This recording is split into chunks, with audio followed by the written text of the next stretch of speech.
आजादी के अमृत महोत्सव के तहत अमित शाह क्या कह रहे, सुनिए। पूरे देश के लिए बहुत महत्वपूर्ण और शुभ दिन है।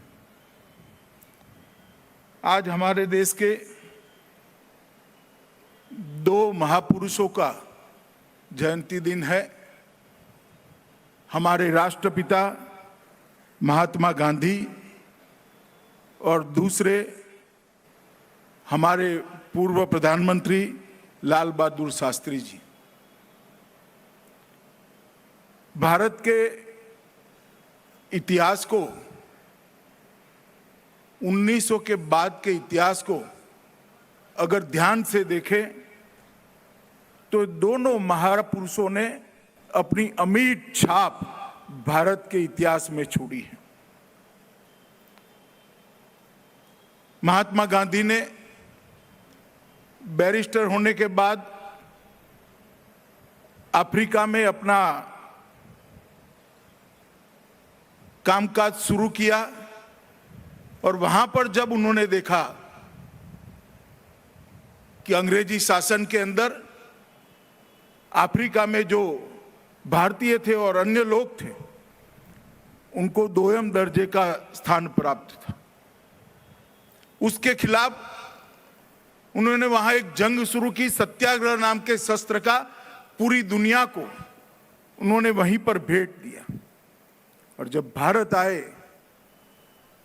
भारत के अंदर उनको जो दृष्टि अफ्रीका के संघर्ष से प्राप्त हुई, उसी नजर से जब हिंदुस्तान को देखा, भारत को देखा, तो दारुण गरीबी, अकल्पनीय शोषण और गुलामी के अत्याचार देखकर उन्होंने पूरा जीवन अपने मृत्यु तक का भारत माता की सेवा में समर्पित किया और देश को आजादी दिलाने के लिए वो लग गए।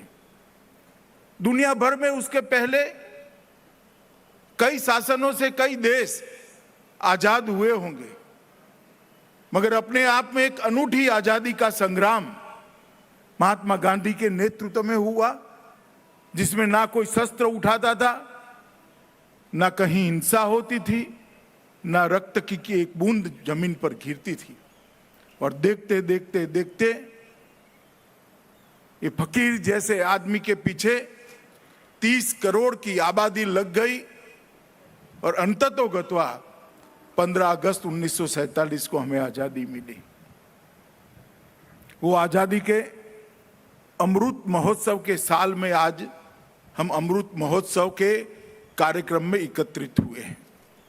पूरा देश गांधी जी के बताए हुए नए नए रास्ते और आजादी देने में उनके योगदान को आज भी याद करता है।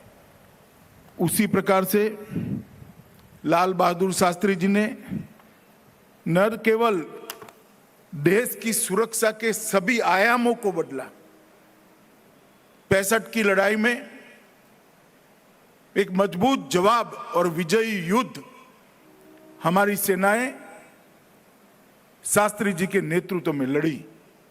बहुत छोटे से कालखंड में निर्लेप भाव से लोकतंत्र के अंदर लोगों की सेवा कैसे हो सकती है, इसका एक उत्कृष्ट और सुंदर उदाहरण लाल बहादुर शास्त्री ने लोगों के सामने रखा। और इन्होंने जो सूत्र दिया, उन्होंने जो नारा दिया, जय जवान जय किसान, वो इतने सालों के बाद आज में ही इतना प्रासंगिक है जितना उस वक्त प्रासंगिक था।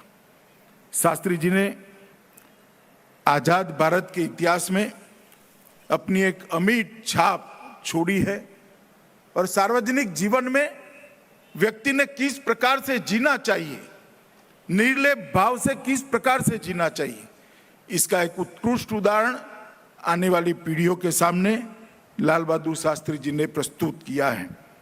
आज हम सब उनको आदरांजलि भी देते हैं और उनके बताए हुए रास्तों पर चलने के लिए अपने आप को पुनः समर्पित भी करते हैं। और इसी दिन पर आज यहाँ पर 2 कार्यक्रम होने जा रहे हैं। एक देश भर के परिक्रमा समाप्त कर हमारे सीएपीएफ के लगभग 1000 जवान पूरे देश की हजारों शहीद स्थलों का ऊपर शहीदों को श्रद्धांजलि देकर आज यहाँ पर पहुंचे हैं, दिल्ली में पहुंचे हैं, राजघाट पर जाकर आए हैं। और दूसरा, आज एनएसजी के बहादुर ब्लैक कैट कमांडोज द्वारा सुदर्शन भारत परिक्रमा की शुरुआत हो रही।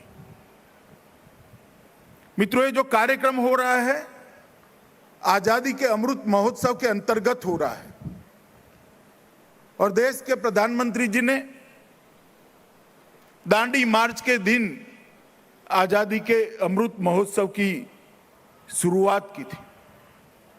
कोरोना के कठिन काल के कारण शुरू में आजादी का अमृत महोत्सव मंथर गति से चलता हुआ दिखता था, मगर अब धीरे धीरे प्रजा के अंदर एक नई चेतना की जागृति करता हुआ अमृत महोत्सव दिखता है।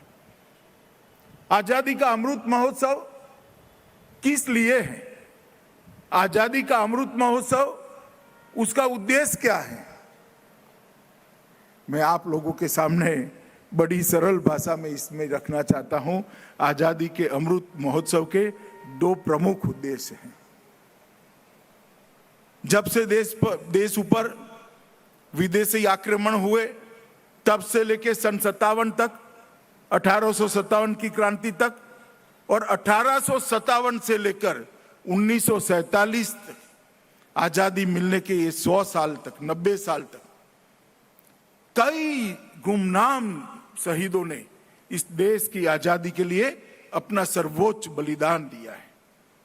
कई ऐसी कहानियां हैं, कई ऐसी घटनाएं हैं जो शायद काल के कपाल में ग्रसित हो गई, कोई इसको जानता भी नहीं।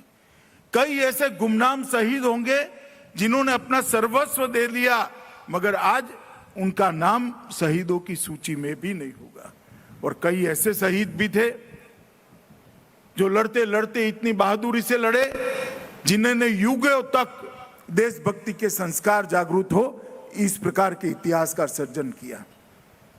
ये सारे शहीदों को, गुमनाम शहीदों को आजादी के आंदोलन के लिए अलग अलग जगह पर, अलग अलग राज्य में, अलग अलग शहरों में, अलग अलग गांव कस्बों में जो घटनाएं हुई उसको संजोकर एक आजादी के आंदोलन की अमर गाथा को फिर से जीवित करने का एक प्रयास है।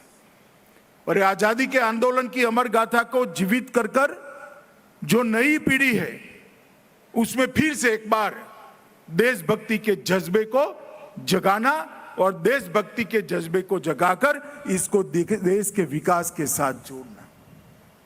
कई ऐसे लोगों ने पीढ़ियों तक बलिदान दिए, तब जाकर हमें आजादी प्राप्त हुई। कई लोगों ने अपने पूरे का पूरा जीवन दे दिया, तब जाकर हमें आजादी मिली है। कई ऐसे लोग हैं जिनके घर की कुर्की अंग्रेजों ने एक एक बार नहीं 11-11 बार करी, फिर भी वो लड़ना नहीं छोड़े और मजबूती के साथ जब तक अंग्रेज यहां से नहीं गए वो लड़ते रहे।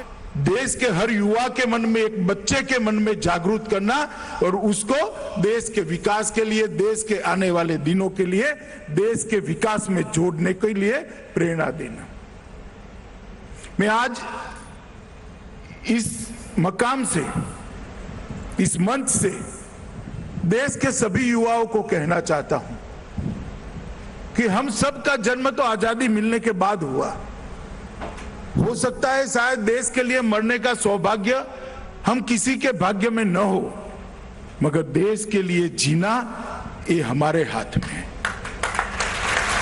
जिन्होंने देश के लिए मरकर देश को आजादी दी, देश को यहां तक पहुंचाया, सम्मान के साथ पूरी दुनिया के सामने हमारा तिरंगा आसमान की ऊंचाइयों में लहरा रहा है, ऐसी स्थिति का निर्माण किया।